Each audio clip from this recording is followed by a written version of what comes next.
everyone, welcome to another episode of Ace Attorney, Trials and Tribulations. I'm your host Kaylee Huatari, and today we are going to continue Case 5 and begin the first day of trial. Let's get to it.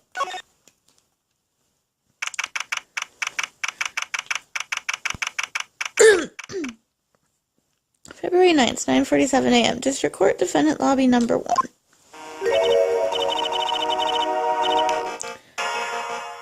Oh my, Mr. Luis feels that way about me? Apparently he isn't aware of your real secret at all.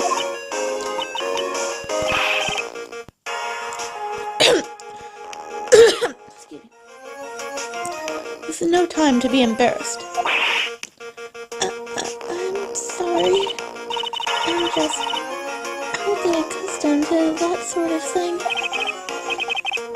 Worry not. And in any case, whatever it was that you saw on the night of the incident, mark my words, I will drag it out of him. Does that mean Mr. Luis is the witness today? No. I believe that none will be the first to take the stand. Sister Bikini?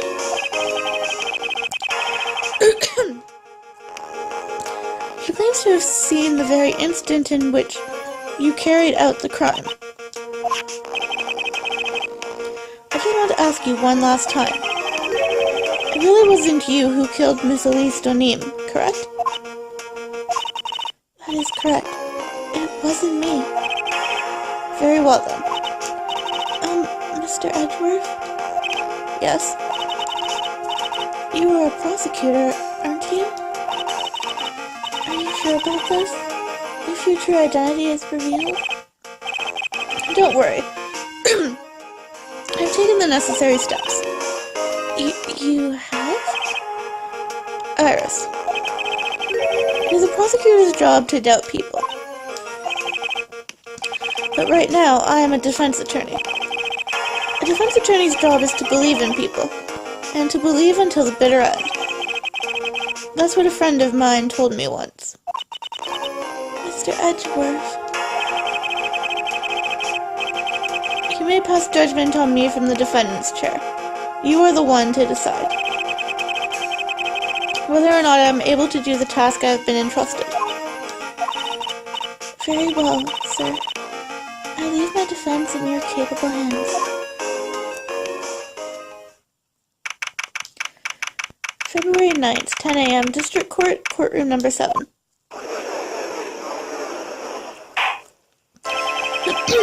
Court is now in session for the trial of Sister Iris of Hazakura Temple.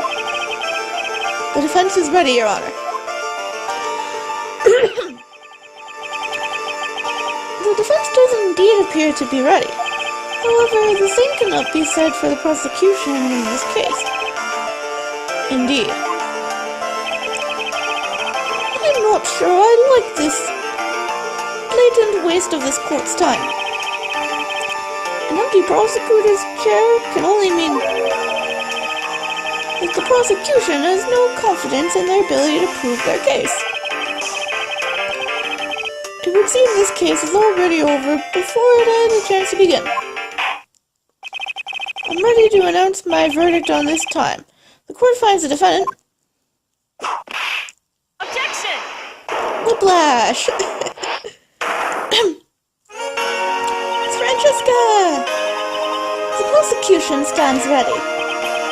And you are? Francisco Vancama, prosecuting prodigy. Vancama, you say? Perchance you wouldn't be of any relation to the legendary prosecutor Manfred Vancama. Legends all sing of the past. I'm a Vancama, that is all. Upon a special request, I flew in today for the purposes of prosecuting this case. You did? Then you must be quite a big shot, eh? By the way, Mr. Edward. Yes, Your Honor. I'm almost certain that I've seen you somewhere before, or am I just imagining? imagining things. You look very much like a prosecutor I met once. I believe you're imagining things, Your Honor. Miss Von Karma, do you have anything to say? There is no such weakling as this man among those of the prosecutor's office. There isn't, but I'm sure once before in this court. Oh! I told you there is no such weakling. What is that, a whip? I'm not sure I care for such a thing in my courtroom. But bailiff, remove that whip at... I have no objection to the whip. You don't? The prosecutor can wield a whip or drink 17 cups of coffee. But there is still only one truth. That is what I stand here to prove today. Whip is ready. This promises to be interesting, Miles Edgeworth. I had expected to face Phoenix Wright here today. But looking at you now, maybe this is what I have been waiting for all this time. Miles Edgeworth, I will not allow this chance to crush you slip through my fingers. I see you brought your flair for the historic. Allow me to add to the things I'm not sure about. People acting bizarrely in my court. Ah! The stage is set. Now continue with the proceedings, Your Honor. Very well, Miss Von Karma, please give an outline of this case. With as little whipping as possible. The murder victim is the famed picture book author Miss Elise Donim. Her body was found in the Hazakura Temple courtyard. She had been stabbed through the torso by a ceremonial sword from a golden statue. The sword in this picture is the weapon in question, correct? Very well. The court accepts this photo into the crime scene into evidence. Crime photo added to the record. There is no mistake. This was the doing of Sister Iris. After all, there is a witness to her crime. Very well. Please bring this witness to the stand. And so it begins. My first and my last trial as a defense attorney. Edgeworth. I love you in this case, Edgeworth. Witness, state your name and occupation, please. Hold on there. I'm not sure if I care for this at all. Witness, please stand up. Nice and straight. If I recall correctly, there were a few milk crates in the defendant's lobby for witnesses with bad backs. Bailiff, fetch a crate for the poor lady, please.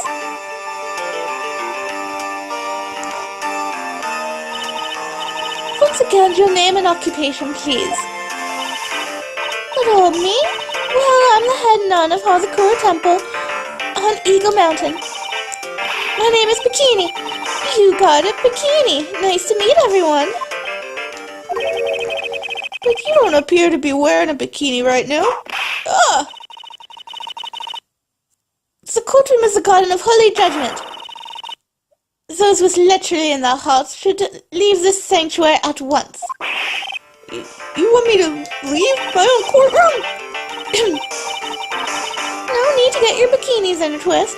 Let me tell you, I'm a sight to behold in summer. In any case, we don't need to hear about this bikini nonsense. Witness, I hear that you saw the crime take place on the night in question. That's right. I can still hardly believe it myself, to be honest. And there's no way dear little Iris could be anything like that. Do anything like that. So awful. Let's hear what you have to say, then. First tell us about your own movements that night, eh? The night of the murder. That night I was helping an acolyte with her training in the inner temple, but, well, as you can see, my back likes to act up violently.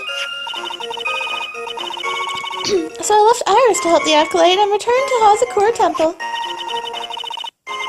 There's no bath in the inner temple, you see, and I needed a long, hot soak. It was after I had finished, just as I was heading back, that's when I saw it. So it was simply coincidence that you found yourself returning to Hazakura Temple? Yes, you could say that. If my back hadn't been in so much pain, I would have stayed at the inner temple. That sounds like a pretty important statement she just made. So there's only one problem with this testimonies that I can see. And you're not about to follow the first hard-on now, are you, Miles Edgeworth? Mr. Edgeworth, please begin your cross-examination.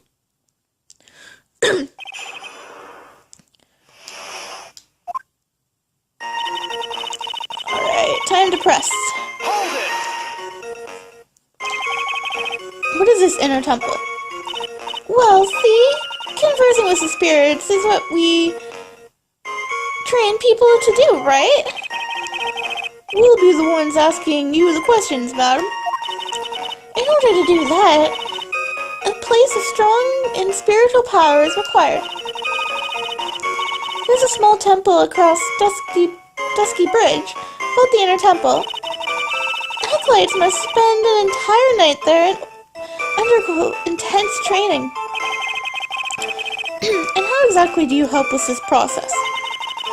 It is all quite exacting. It can't be performed without a nun supervising. It's like a tutor watching to make sure a spoiled child studies. A tutor with a whip in your case? If that is the case, then why did you return to Hazakura Temple, where the murder took place? Shouldn't you have been watching the acolyte train? Violently. That's right.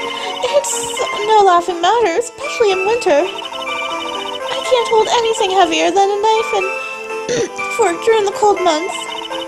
Just being alive is like strict training.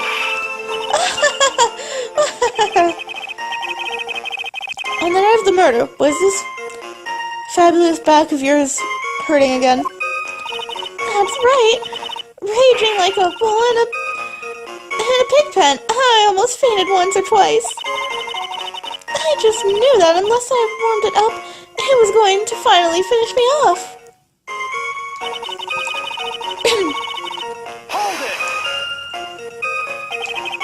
You left Iris to help. With what? What do you think? The acolyte's training, of course. It was just past 10 p.m., so we were starting to enter into the training exercises proper. Wasn't it your place to remain with the disciple?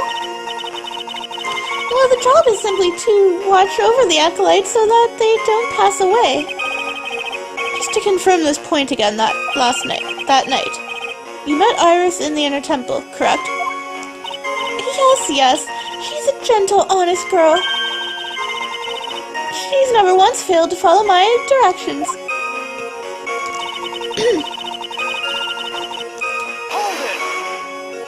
Well, I think I know what it is now, but let's just see this anyway. So you returned to the Hazakura Temple in order to take a bath. My back is to blame for everything. It's a do-or-be-done-in kind of world, after all. How long were you in the bath for, if you don't mind me asking? Oh, Edgeworth! My! What a filthy little rogue you are! I know what's on your mind. I bet your next question is going to be, where exactly did you wash? How this is why you have to watch the young ones. What are you going on? Pathetic Miles Edgeworth.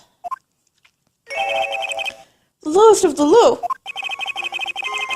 Is there some sort of kick-me sign stuck to the defendant's bench? Anyway, I couldn't afford to be away from my post for too long, you understand, so... It was a pretty funny one there. Poor Edward. The crime took place in the courtyard, correct? When you go from my room to the main hall, you have to take a winding hallway from which you can see the courtyard. That's right. In other words, it was pure coincidence that the witness saw the crime taking place before her eyes. There was no complicated setup in this case. This certainly seems to be true. There is indeed only one problem with this testimony. If I can clearly point out what it is, then I can begin to quantify just how good this witness's memory and observation skills are. Okay. Part where she talks about Iris. Here it is.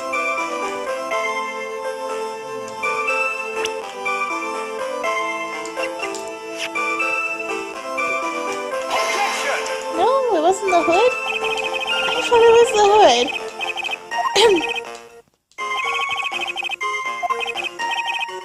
Okay, what else do I have then?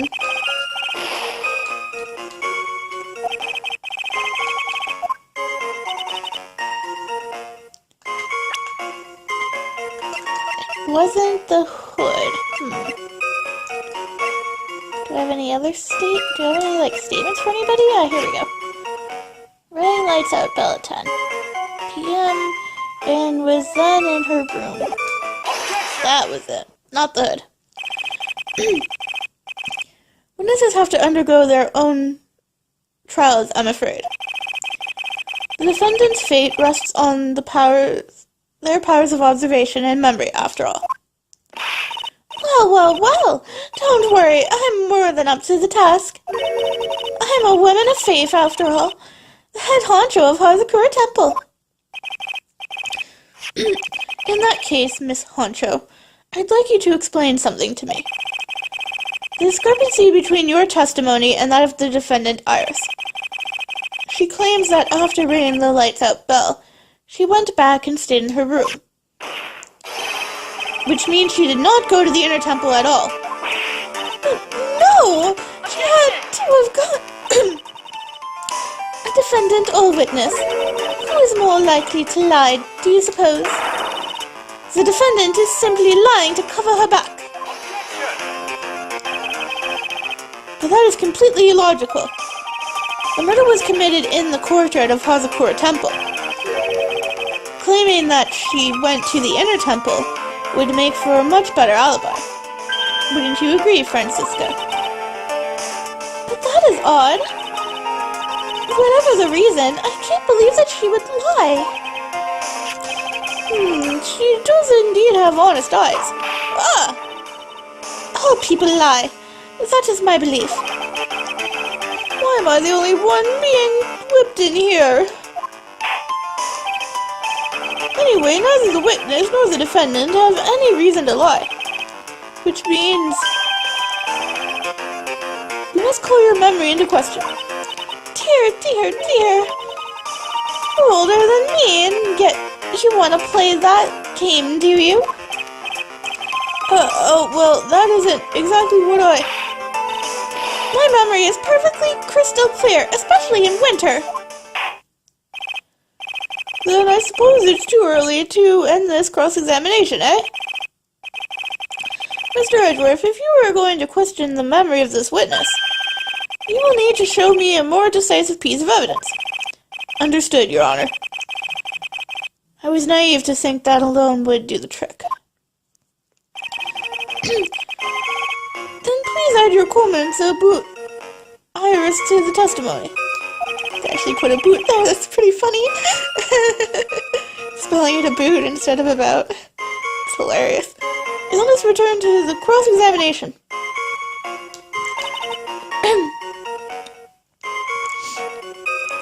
Okay, so... now what? I Here we go. I was came to the inner temple. She was dressed exactly as she had been at dinner. That's an easy one. Now it's the hood. There we go. Witness, let's get one thing straight. The defendant who you claim to have met, she was wearing this demon-warding hood, correct? Of course! That is a very important piece of clothing, I'll have you know. Wait a minute! Objection! Hold it right there. Why do you have that? That's the question of the day. Now, isn't it, Miss Von Karma? I'll have you know that this hood was given to someone as a gift that night, before the lights out bell was rung. What? You know where I'm going with this, don't you? If the witness had seen the defendant as she claims, the defendant couldn't have been wearing this very hood. Oh. It's not a bad feeling at all, exposing contradictions like this. Now I understand that happy look on Bright's face every time he does it. Order in the court! Whoa! Sister! This hood. You spell once around the temple, don't you? Sparrows? Well, I do tend to make too many of them. I see. A stockpile, a surplus of hoods, eh? Each man is only given one hood. It should be the only hood that ours owns. Then this is quite strange. Whoa! Oh! If there was a surplus of hoods, then she could have worn one of those. There's no contradiction here. I'm sorry to break this to you, Miss Von Karma, but you won't get away that easily. Discrepancies such as this will sow seeds in any human's heart. The seeds of doubt.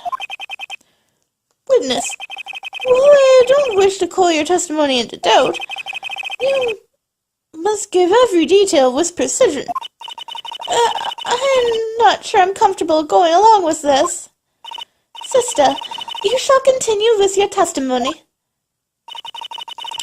Tell us what you saw after finishing your bath, on your way back to the inner temple. Those seeds of doubt are sprouting in the judge's heart, as we speak. They just need a little more stimulation to bear fruit. Contradictory stimulation. After my bath. I finished my bath around 11, and I thought I should return to the inner temple. And as I was walking back, I heard a noise from the courtyard. I took a look and Iris was, Mystic Elise. And was that sword of all things. Mystic Elise was staying in the corner room, which faces out into the courtyard. The stabbing I saw must have occurred after she was pushed out of her window. You saw a truly terrible sight, didn't you? If I was in your place, then it would be much like Miss Von Karma whipping Mr. Edgeworth in court. And me seeing it all from this very chair. Or, well, something like that. This judge. His imagination is about as vivid and creative as Detective Gumshoe's. I would look the fool if I commented on such foolishness. Anyway, this court is mine, Mars Edgeworth. Calling everyone by their full name, can't you do something about that habit of yours? And we shall see about this court being yours, Francisca. Okay, I want to go to that last statement.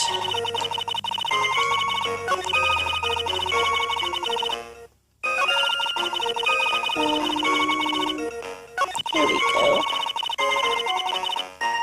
Occurred after she was pushed out of her window. the autopsy. Here we go. Let's see. Blood from stab and back, body fell 10 feet after death. Okay, maybe that won't do it. Time 10 to 11 p.m.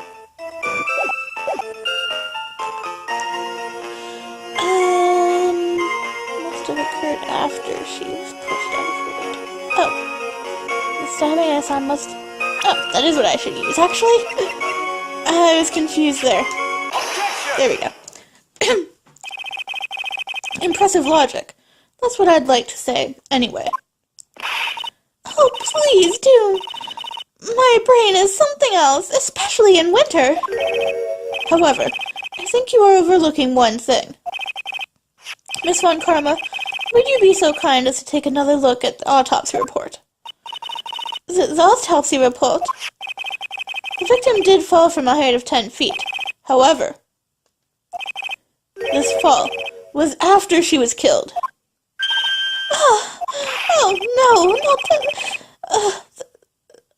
Well, that's right, it says after death right here.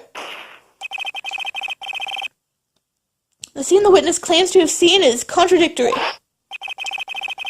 If the defendant stabbed and killed the victim, there in the courtyard, how did the victim then go on to take a 10-foot fall?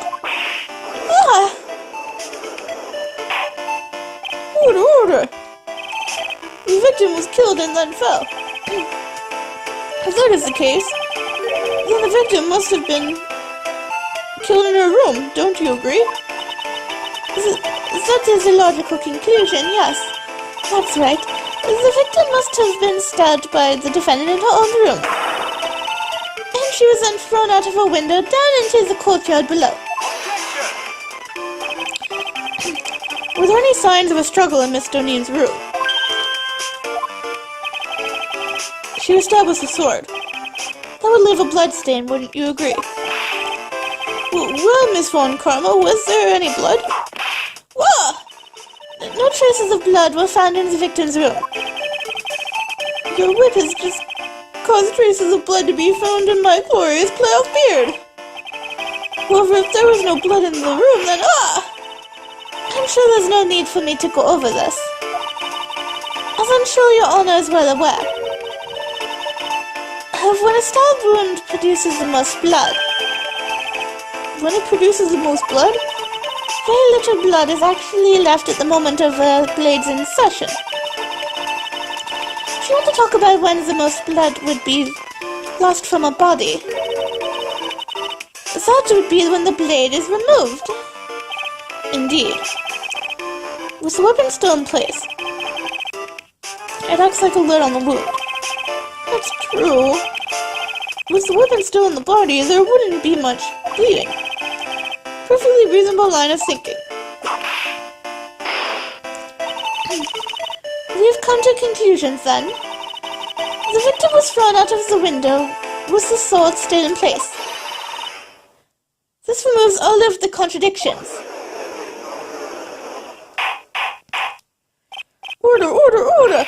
I must admit that this is the probable version of events. I'd expect no less from Francisca Von Karma. She locates and takes control of every vital point. It seems that we need a clearer testimony from the witness. Remove all opposition on your part and tell us only the truth, please. Witness, please. Remain standing on the crate.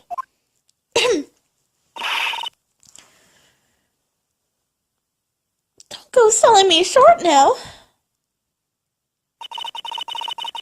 The weight of winter snow has bent me out of shape, especially my back and my mood.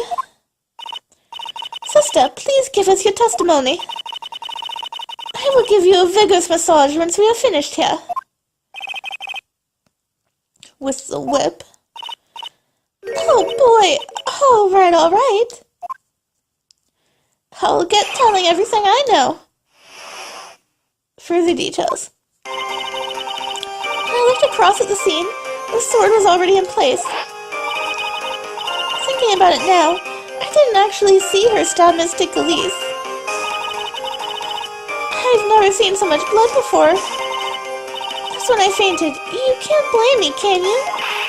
And when I awoke, Mystic Ami was stabbing Mystic Elise through the back.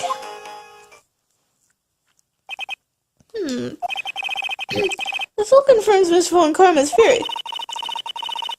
Von Karma strives for nothing but perfection. Putting together such facts is nothing for me. You should know that, Maz Edgeworth. Perfection is an impossibility, Francisco Von Karma. And I'm here to teach you just that.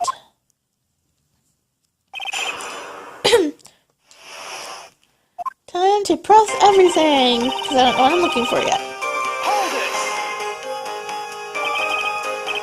At that time, was the victim bleeding? Well, I was very shocked to be seeing all this, of course. So I'm not entirely sure. But I don't think I saw any blood, not then. I'm sure that you didn't. The weapon was acting as a plug in the wound. In any case, let's be clear on one very important point. Did you actually see the instant in which the victim was stabbed? No, she did not. Well, maybe she did. We don't know yet. But I'll be right back.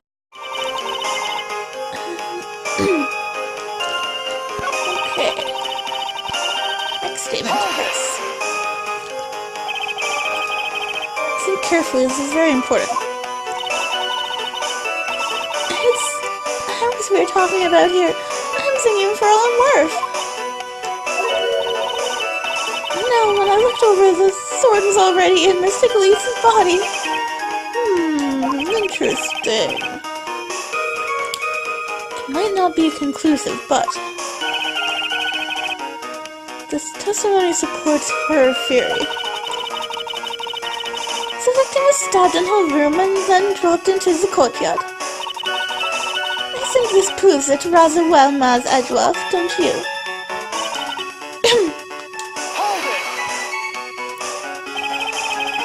So you're saying that you saw the victim's blood? That's right. Some of it had splattered onto Iris, too. When the defendant was arrested, she was meditating in her room. And her blood-flecked clothing was neatly folded in the corner. What? Her clothes were blood-flecked as well? That seems quite conclusive to me. What should I do? Press the point further. But of course. Going back to your previous statement, you said that you saw a little bleeding when the victim was stabbed. And now you say you saw the victim bleeding. Well, I say that what I saw is what I saw. What did you see? Maybe I didn't see the poor woman get stabbed, but I saw the girl pull the sword out of her, plain as day. Pulling the sword out. Well, it wasn't exactly pulling, it was more like it came out. Witness, you add a statement to your testimony. Oh, was that important? More important than you can imagine. I saw the instant in which the blade plunged into the hilt was smoothly drawn out.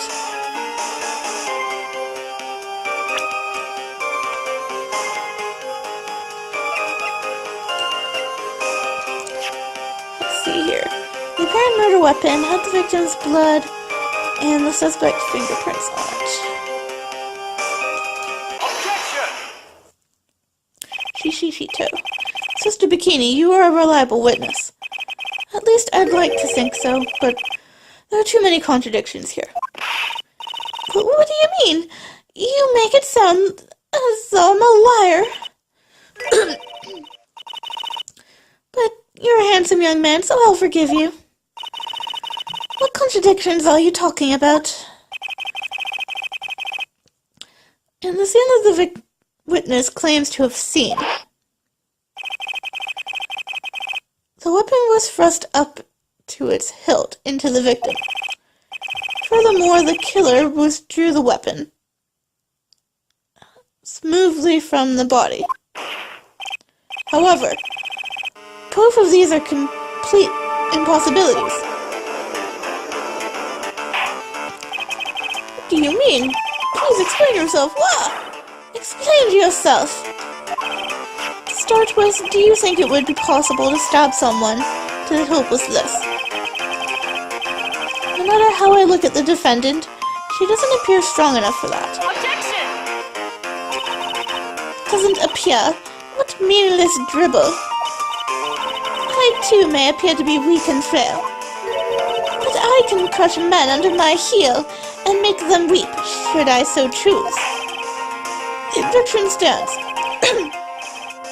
Hold a little back there, I must admit. That isn't the only issue here.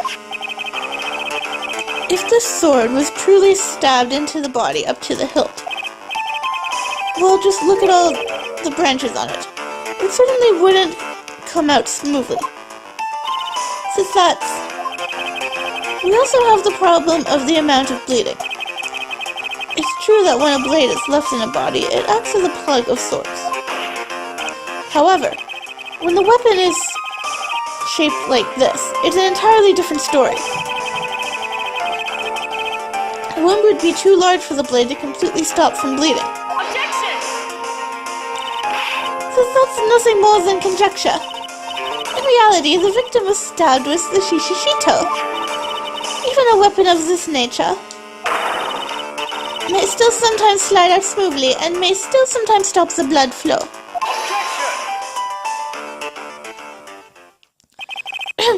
I'm not finished.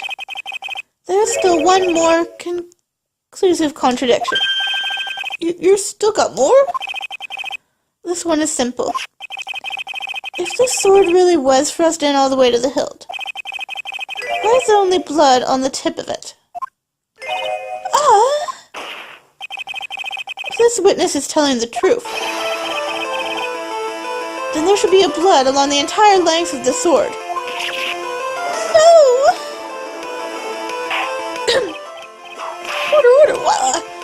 Bravo, Mazadruff. Raising this many contradictions from a single piece of evidence? All the other attorneys I know could maybe manage one, if that. What does this all mean? You've proven contradictions regarding the murder weapon, but... Having come this far, there can only be one answer. And that is... the weapon used to kill the victim was not the shishishito. What? Foolish idea born from the foolish mind of a foolishly foolish fool. Let's examine this again. What was it that made us think the sword was a murder weapon? Well... it's because Mystic Ami was holding it. Exactly. However, if you reflect on this, this is the only basis we have to assume such a thing. The impression left by the scene was just too strong. That is what influenced us. It influenced us to believe that the shishishito was a murder weapon.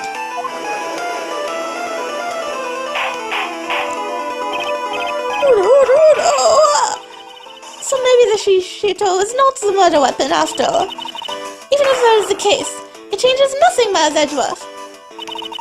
The sister here saw everything. She saw the defendant stab the victim with,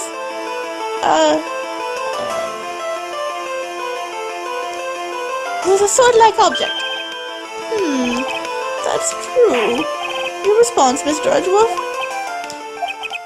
If that is so, I would like the prosecution to answer the obvious question it raises. The obvious Question? Yes, namely, where did the real murder weapon disappear to? It goes without saying that the police searched the main hall and the surrounding area. Perhaps the prosecution can enlighten us as to if a sword-like object was found. That's... Answer the question, Miss Von Karma. No evidence of that kind was found.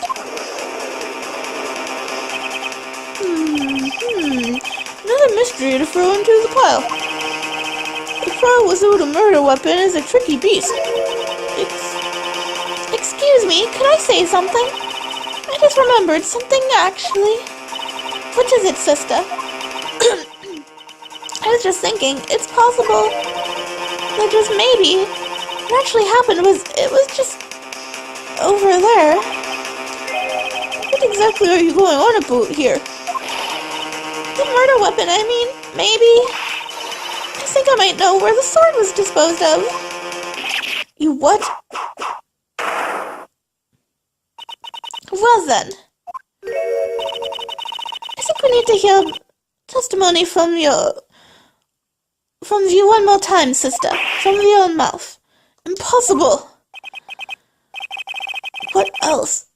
What else could this old woman have seen?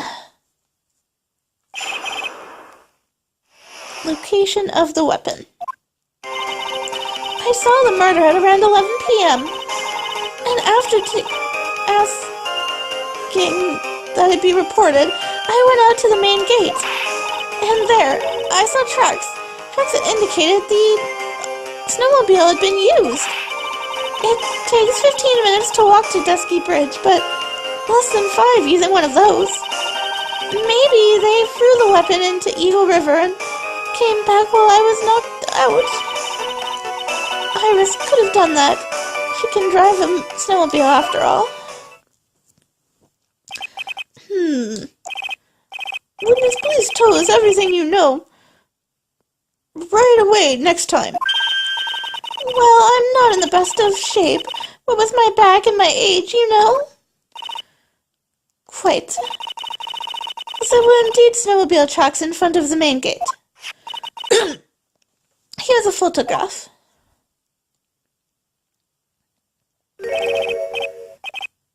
Snowmobile? Hey, I see. Well, it certainly is an interesting theory. The tracks begin in front of Hazakot Temple and run all the way to Dusky Bridge. Tracks photo added to the record. That solves your pesky little problem, yes? The Eagle River's current is quite swift, meaning that it doesn't freeze over in winter, making it the perfect place to dispose of the murder weapon. Did you really go to the river to dispose of the murder weapon? Mr. Edgeworth, your cross-examination, please.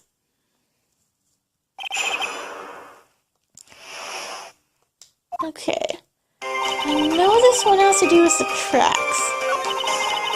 This one has to do with the time, too. So let me just start by pressing stuff. I think you have to, go back and press things, twice in this round, one or something like that.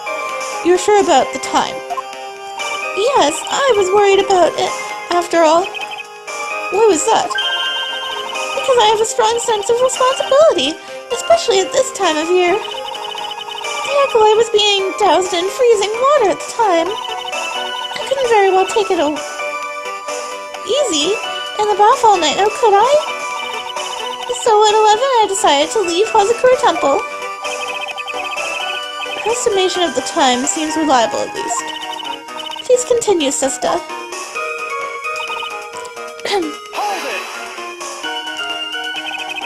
You asked Phoenix Bright to report the crime, correct? Right. The one who trampled me. It seems she is the type to hold a grudge. There wasn't a phone in the main hall, so I sent him to the bridge. Phoenix is right. He didn't even have his cell phone on him. He had forgotten it at home, apparently. What a naive boy, as always. Not only do I always carry my phone, but I always have my whip at hand, too. ready to whip the sense back into you, Maz Edgeworth. Anyway, it was really scary, and it was taking a while to get back. So I thought I'd go out by the main gate for a spell.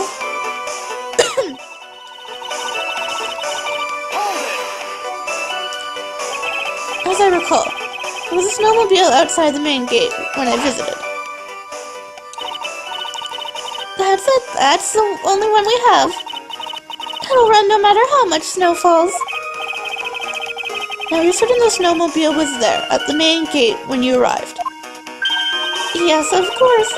It was parked in front of the gate. So she had already gone, discarded the murder weapon, and returned by that time. I'm not sure if this is really relevant. What should I do? Press harder. I need answers to every possible doubt. The snowmobile in question, was it still warm at that time? What do you mean? Was it warm? What do you mean, eh? What do you mean, Maz Edgeworth? I'm playing to a slow crowd here. It goes without saying that using a snowmobile will heat its engine. If it was still warm, then it means it was recently used. Ah, I see. I never thought of that. That's right. I overlooked that too. Of course you did. Then answer the question, please, witness. I don't often go around touching hot engines. However, now that you mention it, there wasn't any snow on it. Snow? Yes, for some reason, only the snowmobile wasn't covered in snow. Wasn't any snow on it. Curses. Seems highly likely that the killer did use the snowmobile then, eh? How long does it take to get to Dusky Bridge by snowmobile?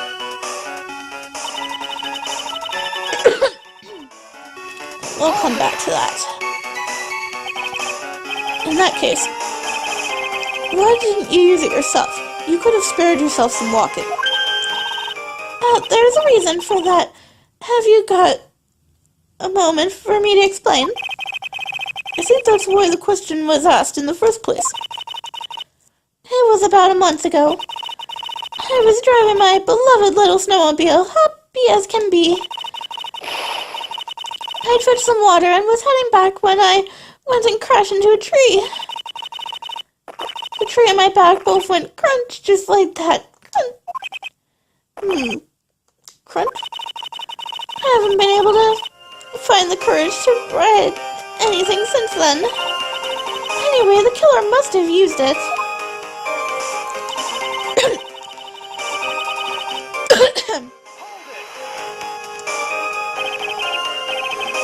Refresh our memory, how long were you knocked out for? Like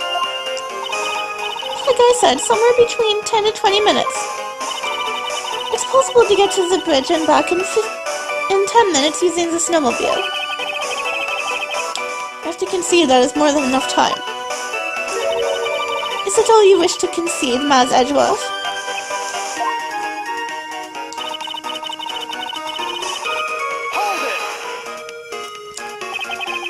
Well, it would have been possible time-wise.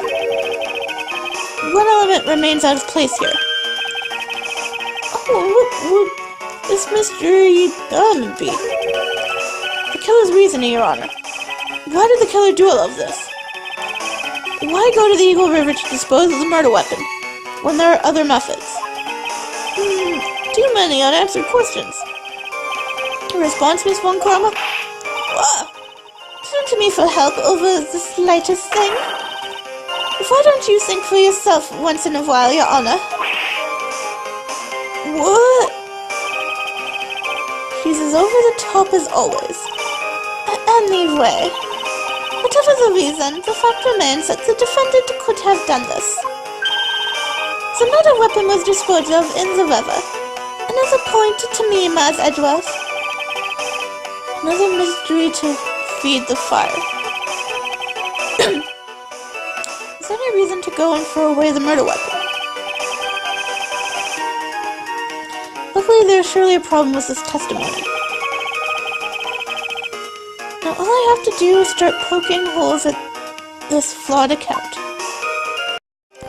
Okay, so I don't need to use the snowmobile tracks. But which statement do I need to use them on? Is this the one about Iris and the snowmobile? And use the track photo. There we go.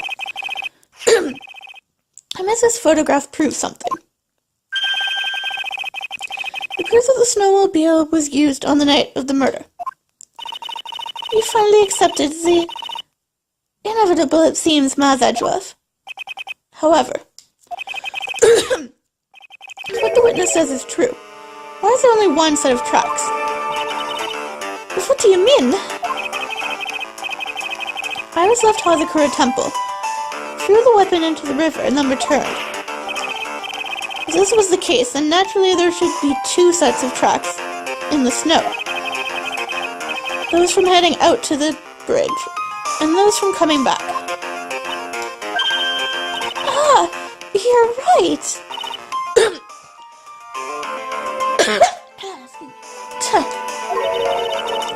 You're forgetting one thing, Maz Edgeworth. On the night of the murder, it was snowing. The tracks leading to the bridge were erased by the snowfall. This removes your precious contradiction, now doesn't it? I see. While she was at the river, the snow stopped, leaving just the return tracks in the snow. What do you have to say now, Maz Edgeworth? Is there a flaw in her theory? This idea that the snowfall covered one set of tracks. There is a contradiction here. We will use logic to find it. The tracks to the river were covered by snow. What a nice theory. However, Miss Von Karma, that is impossible. Would you care to explain? Why is there the weird index finger currently pointed in my general direction?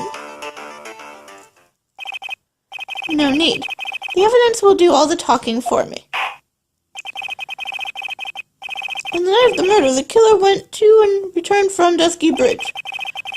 In order to dispose of the murder weapon, the outgoing tracks were erased by snow, or so claims Miss Von Karma. Mr. Edgeworth, present your evidence to the contrary, eh? Evidence that the outgoing tracks were not covered by snow. The weather report, possibly? Is this where I use it? Regional weather report. 7 to approximately 10:50. Lightning 10 to 11. Probably that.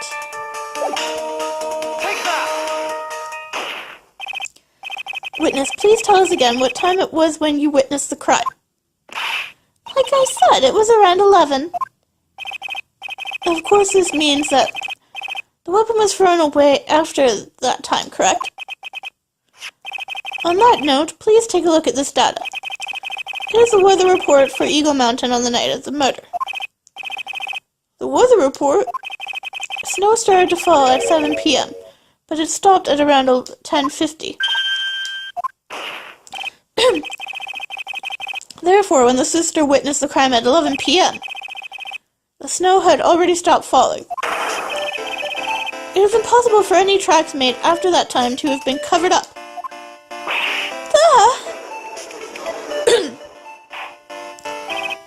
Order!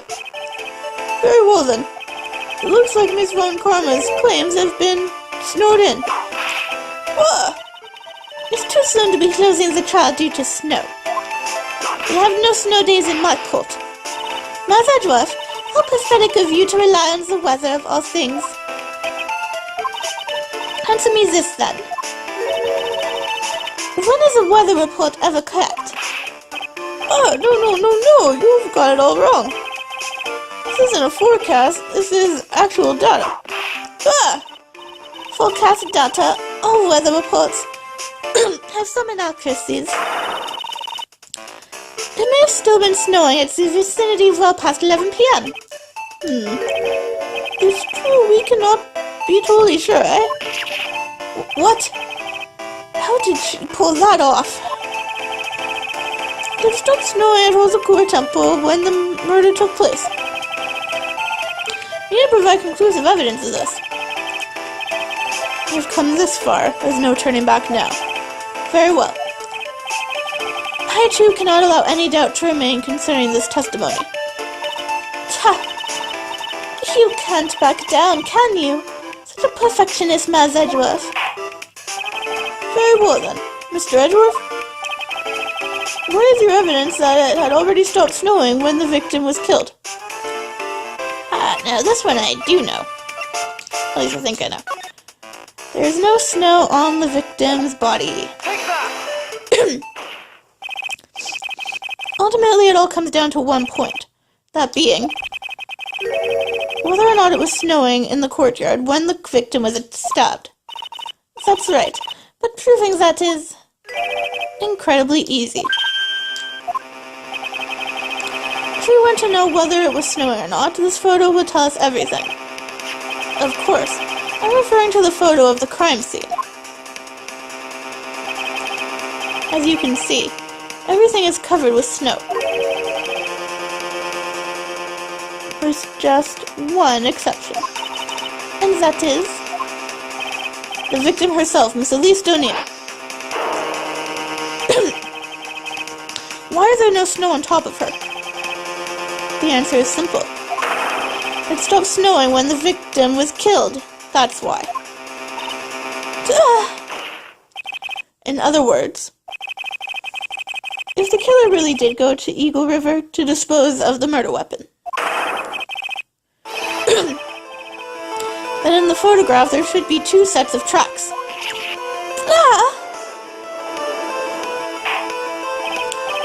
Order!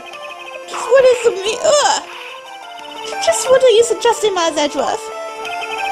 To be honest, I'm not entirely sure myself, but this is simply what all the facts point to. That night, someone used a snowmobile to leave Hazakura Temple.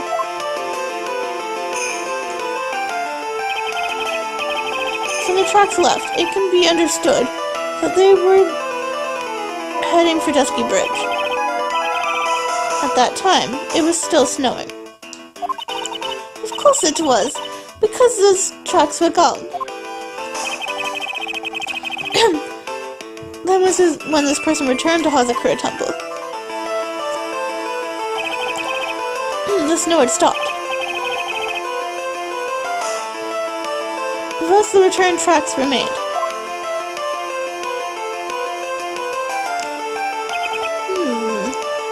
Yes, I see. Can I say something? This all sounds a bit fishy to me. What does, sister? There's only one key for the snowmobile. Furthermore, on the night in question, we know that the defendant had it. The key was found in her room after the murder, which can only mean that night Iris used the snowmobile to go to the inner temple. But Iris said that she never went there. I should probably press on this point some more when I get the chance.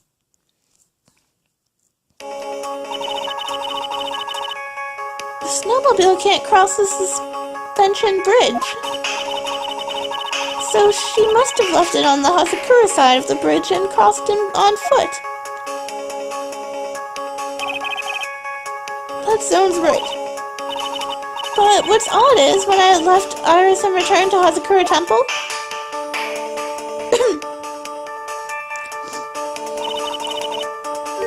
I didn't see anything near Dusky Bridge. You must have just failed to see it, sister. Maybe, but when I made it back to Hazakura Temple, it was there by the main gate. The snowmobile, I mean. I know what I saw. it was covered in snow then. But that is impossible. Order, order, order in the court. What does this all mean? So then what was the snowmobile used for? It wasn't taken by the defendant when she went to the inner temple. If it had been then the witness couldn't possibly have seen it by the gate. Furthermore, it wasn't used by the killer to dispose of the murder weapon. If that was the case, there should be 2 sets of tracks in this photo. All we know is this. After it stopped snowing, someone used the snowmobile to return to Hazakura Temple.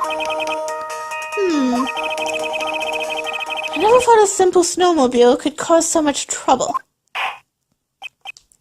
I think we have arrived at this point due to the witness. Yes, I have nothing more to add. I've told you everything that I know. Well then, that still leaves us with the same problem. If only there was someone, a witness, who could testify to having seen the snowmobile. A witness, huh? Was there no one out walking, perhaps, near Dusky Bridge on that night? I don't think that's likely. It was cold enough to freeze your ears off. Only an idiot would go out wandering in that. Unless they had something really important to do. That's a shame. Hold on. Something is coming to me. An idiot may well have been gone wandering out on that subarctic night. And I have just that idiot. Your Honor. I actually have an idea. There may be one individual able to help us. Really? Do you know of someone who might have been seen the snowmobile on the night of the murder? I don't know for sure if he saw it or not. But there are 2 things about him that do come to mind. Which are? First, that he saw something incredible on the night of the murder. And the second thing? This individual that I'm thinking of went wandering outside of that cold night. In other words, he is our kind of idiot. Mr. Edgeworth, who is this idiot you're talking about? Ooh, used a boot there again. Well, there is only one idiot that could cause so much trouble. This guy must be a product of Jean-Luc Leduc's Guide to Obnoxious French Painting. This is Larry Butts, the student of the victim Elise Donim. Her student? Interesting. Why is he wandering on the night of the murder? That's... Oh, Larry. Why must I bring you into this? I could tell them all about his designs for Iris. But it may cost us his credibility as a witness before I even call him. He is, after all, an artist. He was, perhaps, searching for something in the snowy scenery that would move him. Though I cannot guarantee that this is the reason. And so, this unfortunate, unreliable-looking man, what exactly was it that he saw? I intend to extract that from him right here in this courtroom.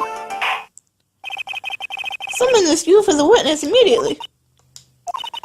I have no choice, do I? I believe he is in the gallery for this trial. It will not take long to summon him. Very well. Larry... You may have escaped me yesterday, but today I'm going to get everything out of you. The court will now adjourn for a 20-minute recess. Ms. Von Karma, please see to prepare the next witness. Understood, Gianna. Good. Well then, court is now in recess. This is such a long trial, a long game, a long case. Such a long case. To be continued, guys. That's it for this episode. I'm your host, Kaylee Watari. Please like, subscribe, comment. Let me know what you think, and we will continue this trial next time.